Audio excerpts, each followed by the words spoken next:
महाजन, आयुषी शेलार, प्रवीण दरेकर यांना अटक करण्याचा प्लॅन होता असं मुख्यमंत्री म्हणतात. का नक्की एकत्रित कशा प्रकारचा प्लॅन होता आणि आताच ते असं मुख्यमंत्र्यांचं एक मुलाखत समोर आलेली आहे.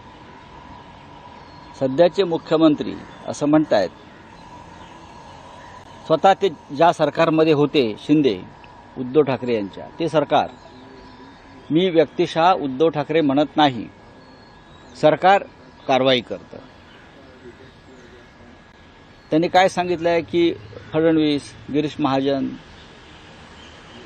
बरोबर ना, दरेकर, शेलार, लाड यांची नावं घेतली. का हे लोक अनटचेबल आहेत का कायद्याच्या दृष्टीनं? जर त्यांनी काही अपराध केले असतील, आर्थिक गुन्हे असतील, इतर काही अपराध असतील, ते त्यांना कायदा हात लावू शकत नाही का? हे कोण आहेत? हे कायद्याच्या वर आहेत का?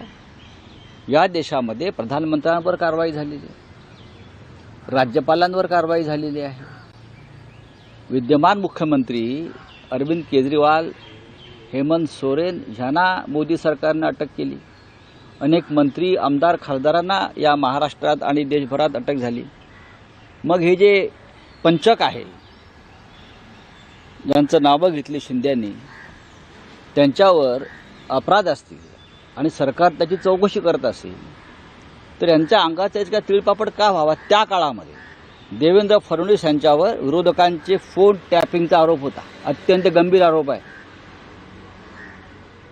Indian telegraph act, Indian evidence act आणि इतर काही सेक्शन्स, त्यांनी विरोधकांचे फोन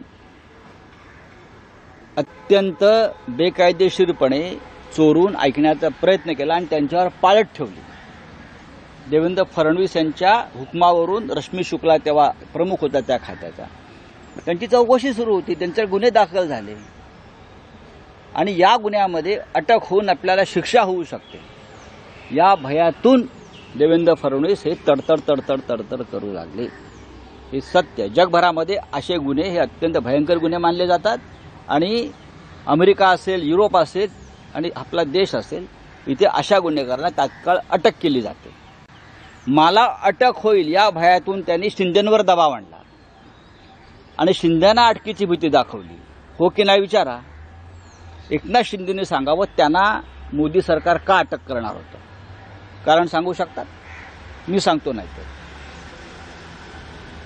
एकनाथ शिंदेवर दबाव होता अटकेचा आणि म्हणून ते 40 आमदार आणा ना, ते तुम्हाला अटक करू.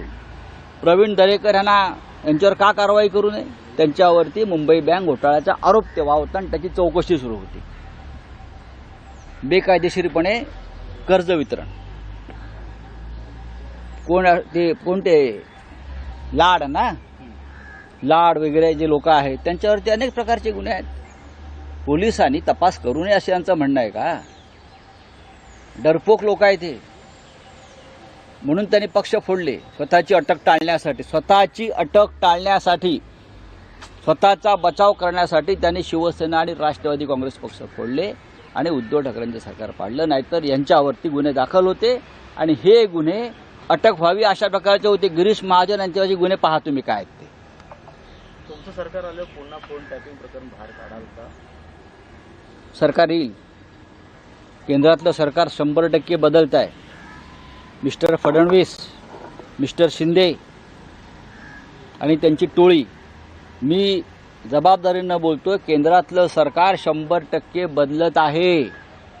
तेव्हा हे तुम्ही आल्यावर जे गुन्हे रद्द केलेत, FIR रद्द केलेत, चौकशा रद्द केल्यात, त्या चौकशा लागतील आणि कायदेशीर कारवाई होईल. कायदेशीर म्हणतोय, तुम्ही करता बेकायदेशीर तशी नाही.